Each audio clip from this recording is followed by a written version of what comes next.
Okay, let's talk about welding electricity basics. Now, in our SMAW module, I have posted a lot more information on welding electricity and polarity and all sorts of things in Canvas, but I wanted to talk about just a few things. So we won't cover everything, but just a few things that I like to talk about each semester or each year so that students kind of have a better understanding of it. The first thing you need to know with stick welding or SMAW is we're going to be welding with two different currents. We're going to be either welding with DC, which is direct current, or we'll be welding with AC, which is alternating current. Both of them have their place, their application. Different rods use different current. Just a real quick overview of each. So the electricity coming out of the wall at your home is AC.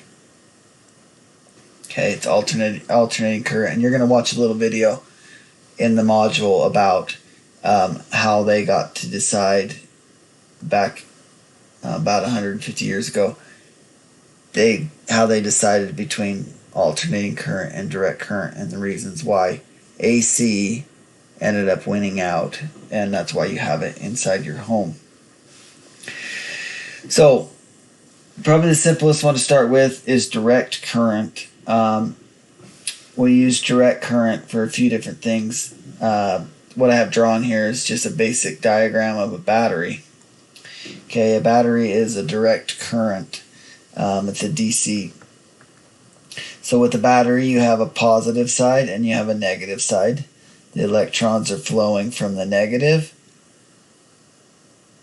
through our wire. Let's say we have a light here. We're going to light up our light, and then it flows back into the positive. Okay, it's a continuous loop. Okay, that's direct current. Alternating current doesn't do that. It alternates. Okay, so if we look at a cycle here, we have our graph.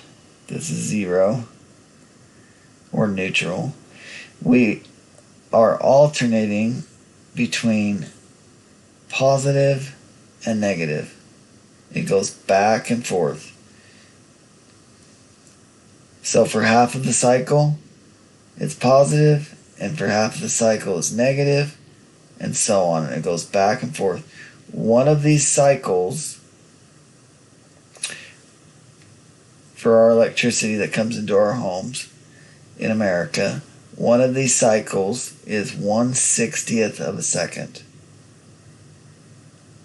Okay, so for every second, our current switches between positive and negative, positive and negative.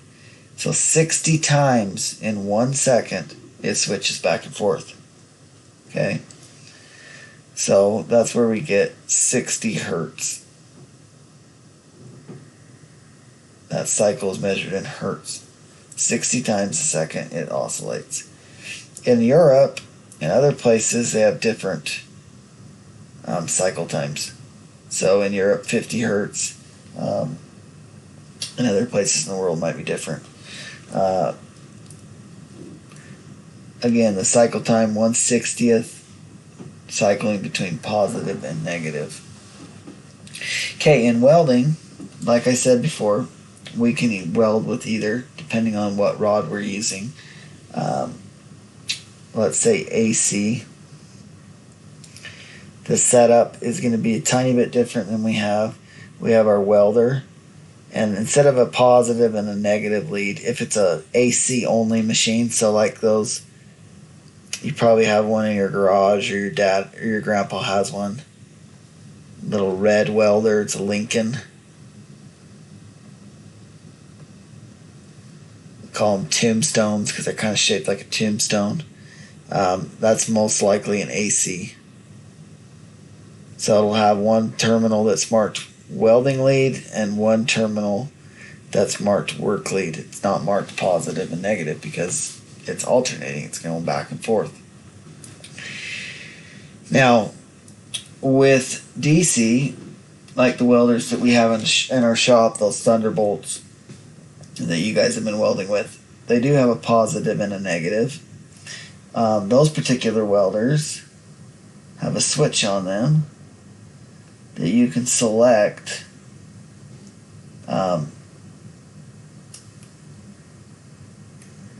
You can select AC, or you can select DC EN or DCEP.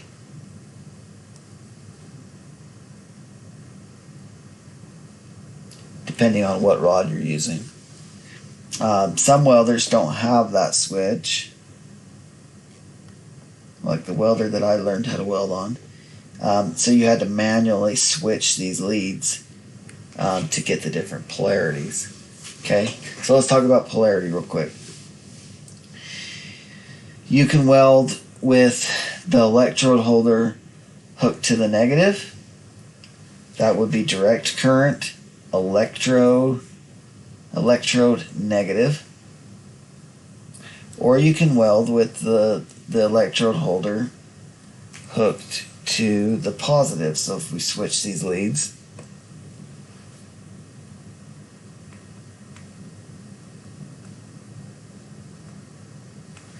that would be DC electrode positive. And each of them, different rods run on different polarities. The electrons, remember, are flowing from the negative to the positive. So if we have our base plate here and we are on electropositive, that means the current is flowing through the base and going into our rod and coming back to the welder. It's continuing that loop. So technically with DCEP, probably getting less heat, less penetration, because the electrons are flowing this way. With DCEN, they're flowing this way. If we switch these two,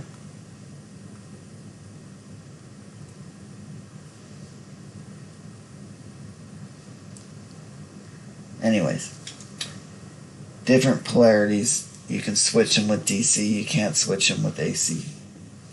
Okay, we got the hertz. We're at 60 hertz for America, for the United States. Okay, the next thing I want to talk about, and that was a quick simplification of electricity.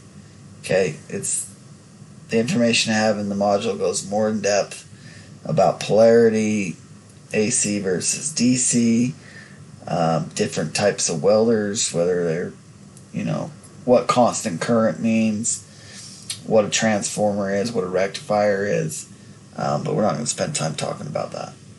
You can read about that. Thing I wanted to talk about, the last thing, is duty cycle. Okay, duty cycle is determined by NEMA. It's another acronym, NEMA, National Electrical Manufacturers Association. And what it means is they've designated a 10-minute window. Okay, so if you divide that into 10 pieces, they want to know how long your welder can run, with an arc going, welding, how long it can run at a certain amperage in that 10 minutes before the internal components heat up. And a lot of time there'll be a thermal protection in the welder and it'll shut down. So on the back of the welder, on the side, there should be a plate that tells you the duty cycle. Okay, so like for this example here, it says 30% at 60 amps. That means if I'm going to weld at 60 amps, I can weld for 30% of 10 minutes. Which means for 3 minutes, I can weld straight before it times out, before that thermal protection comes on or I start to overheat. And then I got to let it rest for 7 minutes. Okay, so it's based on a 10-minute window at a certain amperage. They're going to give you a rating. Okay, now Duty cycle can be a little bit deceiving. That's why I want to talk about it real quick. Some of you might be looking at buying welders in the future. And if you remember this duty cycle and you remember to check, really look into it though, because if in the back of the welder, you know, some of those Harbor Freight welders or whatever, the cheaper ones, they'll kind of deceive you with the duty cycle. They'll say, "Oh, we have a 60% duty cycle at 60 amps, and we have a 20% at 110 amps." Okay, so you think, oh wow, 60%, that's pretty good. I can weld 6 minutes and rest for 4. I'm probably not going to time out that machine. Well, the thing you need to know is 60 amps isn't a lot. Okay, 60 amps, you can't run a very big rod, which we'll go into later. You're probably going to be in this 110 amp range. 90, 80, 90, 110-ish is going to run your, your 1/8 inch rods, which are real common. So really this welder is, if you're going to use it for normal welding, it really has a 20% duty cycle, which isn't great.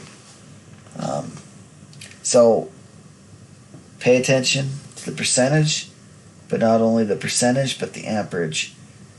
If you're going to be running, really small rods, you're doing sheet metal or something, maybe 60 amps is fine. And you will be able to run it for 6 minutes. But if you're planning on running bigger rods, the duty cycle isn't that great. So hopefully that made sense. Like I said, the module on electricity goes more into detail about the machines, setups. I just wanted to give you a quick overview and then talk about duty cycle. Okay.